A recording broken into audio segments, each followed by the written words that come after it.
Hi, I'm Lisa. It's time for you to practice English fluency again. Welcome to another video with real people in Los Angeles. We will continue our series with listening to native speakers in Los Angeles talking about their jobs. This is part 2 of my conversation with Raquel. Raquel is a real estate agent in Los Angeles. You will learn a lot of useful vocabulary for buying and selling a house in the United States. Even if you're not planning to buy or sell a house, you will learn a lot of vocabulary in this video that will help you expand your knowledge of English and take you to the next level of fluency. Also, you will learn how to express yourself like a native speaker. For example, a non-native speaker might say, "You need to be accurate when you're a translator." But a native speaker might say, "Accuracy is key when you're a translator." They would use the adjective key. And here's another example. A non-native speaker might say, "Many different types of people attended the concert." But a native speaker might say, "People from all walks of life attended the concert." Raquel used this expression plus many more. I'm so excited about part 2 of my conversation with Raquel. Raquel was holding an open house in an area of Los Angeles called Silicon Beach. It's on the west side of Los Angeles. When Raquel and I were talking, she used so many useful expressions and vocabulary that I would like to teach you. In fact, I didn't have enough time to teach you all of them in this video. So if you're interested in seeing part 3, let me know in the comments below, and I will show you the rest of our conversation in a future video, and you will learn a lot more vocabulary related to selling and buying a house. At the end of the video, there will be a fill-in-the-blank quiz so that you can test your knowledge of the expressions and the vocabulary you just learned. If you're interested in buying a house in Los Angeles, you can reach Raquel by email at raquel@soldbyarea.com. And you can also follow Raquel on Instagram. Her Instagram name is raquel.r.rivera. Okay, let's get started. In the video you will watch now, Raquel talks about what she likes about her job. Let's listen, and then I will come back and I will teach you the expressions she was using. I get to meet people of all walks of life. Really? It's always interesting to find out what they do.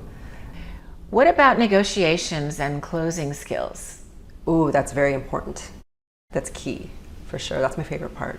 Let's listen to the way Raquel used the expression, all walks of life. I get to meet people of all walks of life. Really? It's always interesting to find out what they do. Raquel said, "I get to meet people of all walks of life." We can say of all walks of life or from all walks of life.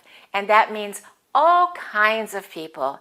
And usually this expression is used to express different jobs or different positions in society, a variety of social classes. For example, we can say, "People from all walks of life attend that church."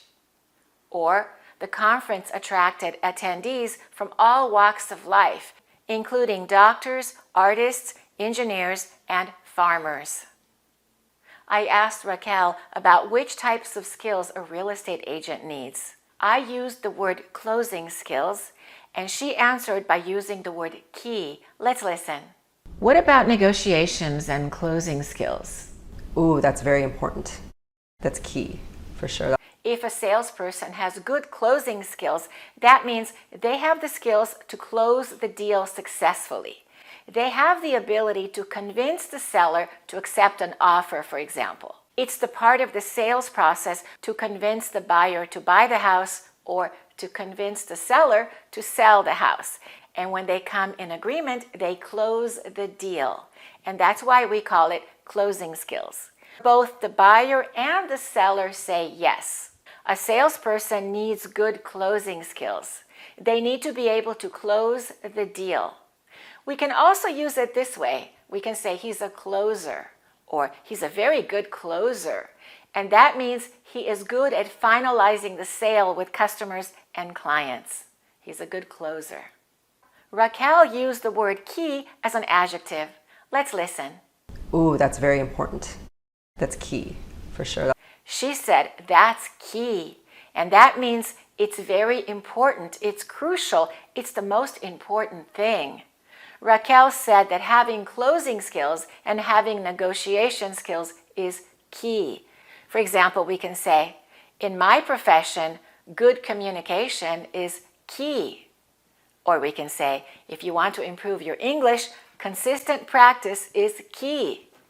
It's key to your success. Let's listen to the way some other people used it. This advocacy work is key. Price is key. Marketing is key. Open communication is key to solving all of these difficulties. I think that preservation of the language is key to preserving culture. I asked Raquel to give me an example of some difficult aspects of her job. Let's listen to the example that she gave about some buyers and sellers that she recently had, and then I will come back and I will teach you some of the words that she used. I had a client, they were first-time buyers, and my buyer decided to switch her mortgage company without telling us. And we almost lost the deal. So Why? When you open up escrow, you have X amount of days for that to fund. And if it doesn't fund, the deal just falls apart. Let's listen to the way Raquel used first-time buyers. I had a client, they were first-time buyers, and my buyer decided to switch her mortgage company without telling us. And we almost lost the deal. Raquel said that she had clients who were first-time buyers. So instead of saying this is their first time buying a house, we can simply say they are first-time buyers. They didn't have any previous experience buying a house. They were first-time buyers. So they made a mistake and they almost lost the deal. They almost didn't get the house they wanted to buy. Let's learn the meaning of the word escrow.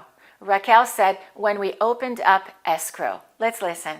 When you open up escrow, you have X amount of days for that to fund. And if it doesn't fund, the deal just falls apart. When buying a house, you need to open escrow. An escrow is a third party. It's a neutral company where all the money is held until all of the paperwork is done, all of the documents are collected, and until the money comes in. When the money comes, it comes into the escrow. So the bank sends the money to the escrow. This is the money that the person buying a house borrowed from the bank. And then once escrow closes, then the seller receives the money from the escrow company. So we can use it like this. We can say, we need to select an escrow company. Or we can say, we opened escrow on a house. That means we started the process of buying a house. And you will often see a sign in front of the house saying, in escrow.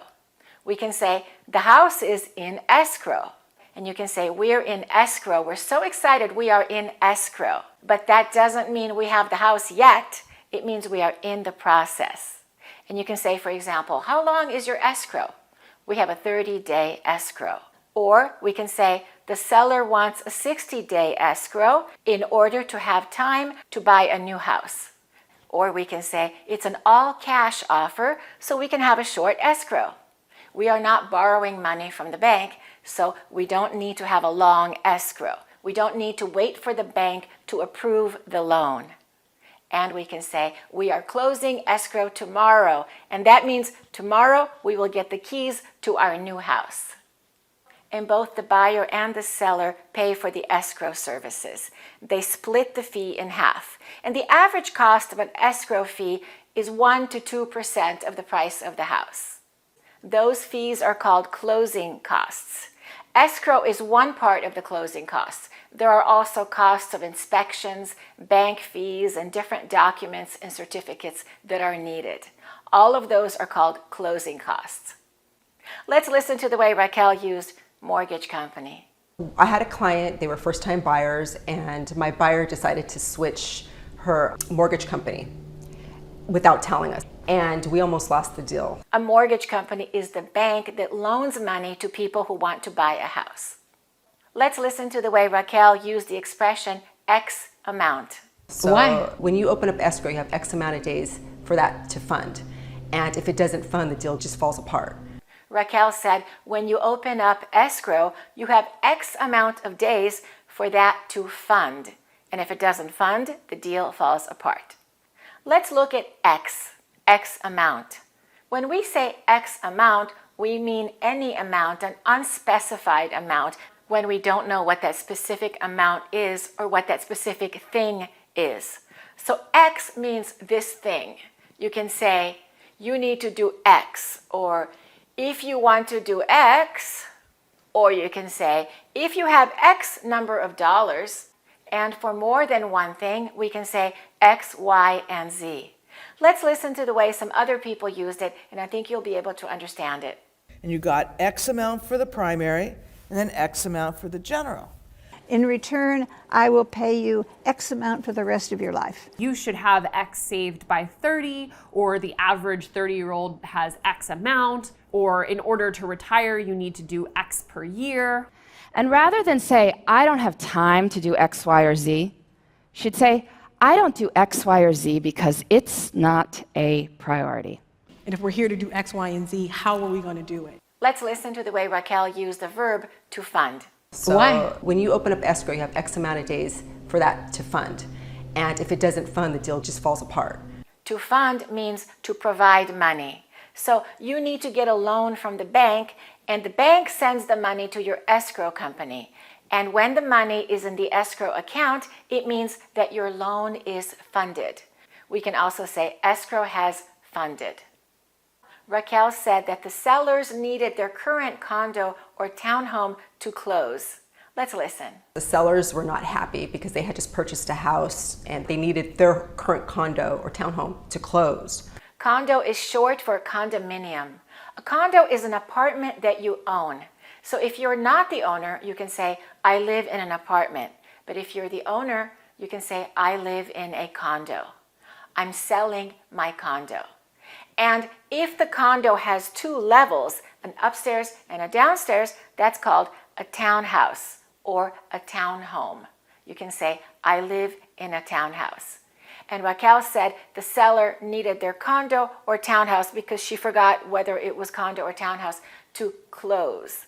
And to close simply means they needed the condo or the townhouse to sell. They needed to sell it. They didn't have time to wait. Okay, let's go on to the next expression.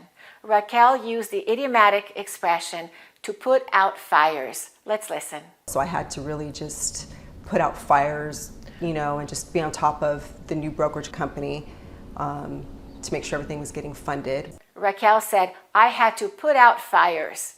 To put out fires means to deal with crises, to deal with problems that arise, to address urgent issues. First, let's look at the meaning of the phrasal verb to put out. We have the verb to put and the preposition out. We put something out. But to put out is a phrasal verb also. In that case, the meaning changes completely. And that's why it's so important for you to learn English phrasal verbs. That's a big part of English fluency, understanding and using phrasal verbs. Put out, put in, put on, put behind, put over, put down, put up. There are so many phrasal verbs in English, and native speakers use them all the time. And I want to tell you that I'm really excited that I have a new course coming up. It's not available for sale yet. The course is called Phrasal Verbs for Fluent English. And in the course, I actually teach the phrasal verb to put out. It's in video number 18. There are 21 videos in the course because I want you to be able to master the major English phrasal verbs in 21 days, in just 3 weeks. And I selected only the most important phrasal verbs that I think you need to know for truly understanding native speakers and being able to speak like one.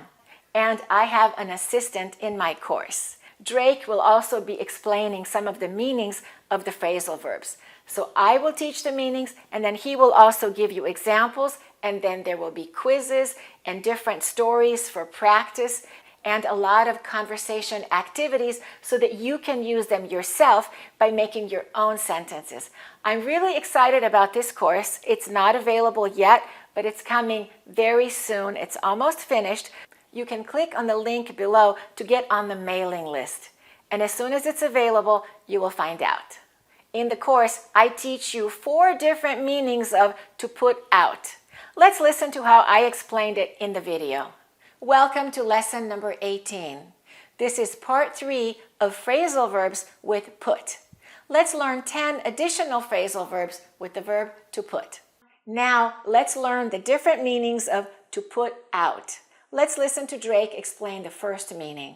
You can use put out as a way to say that you're extinguishing something, like a cigarette, a cigar, or a fire. If there's a big fire going on and you get the extinguisher and you put the white foam all over it, you're putting it out. You're getting rid of the fire. Okay.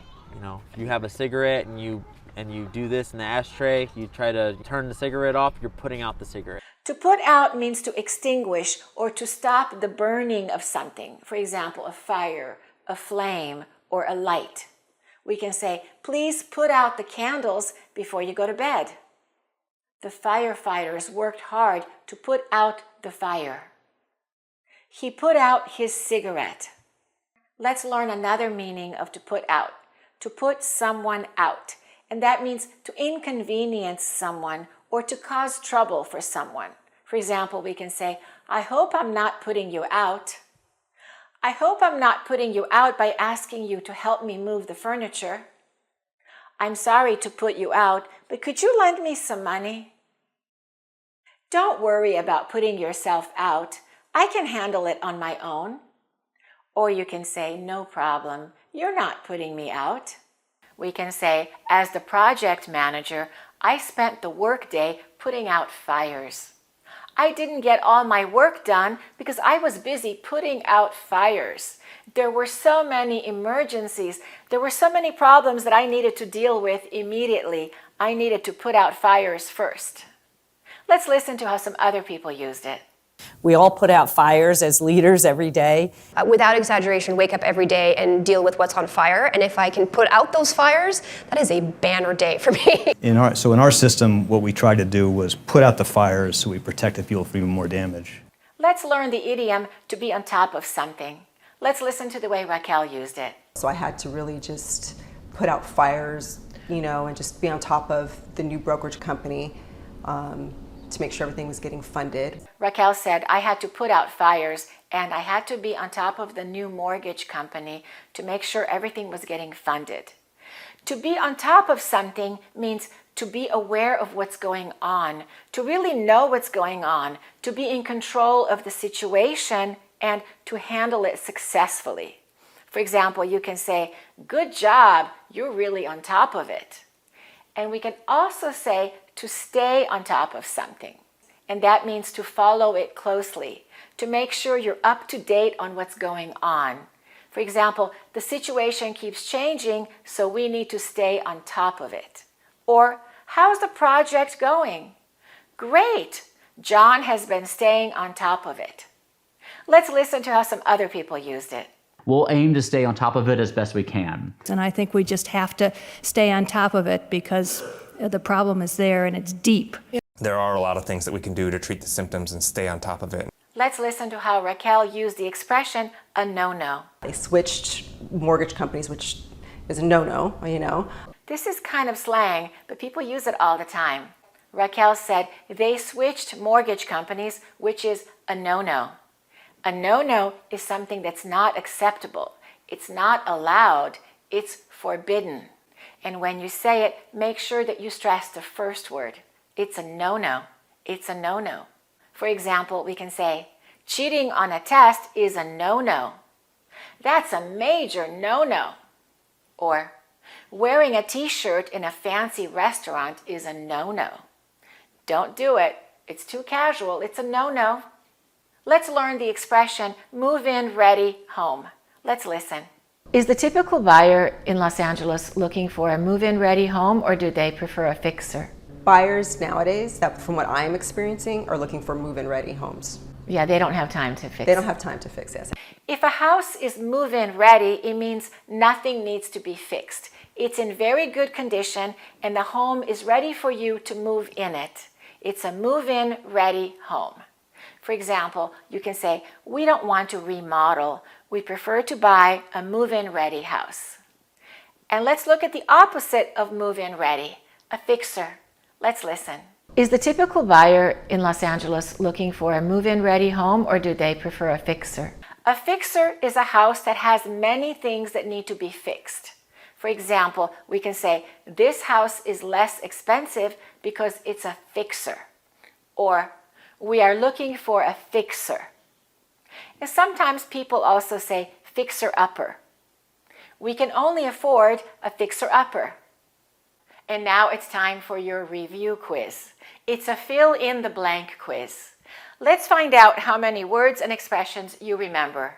Let's look at the first question. Instead of saying, I'm in control of the situation, I'm aware of it, I know what's going on and I'm handling it, we can say, I am on blank of it. The correct answer is, I'm on top of it.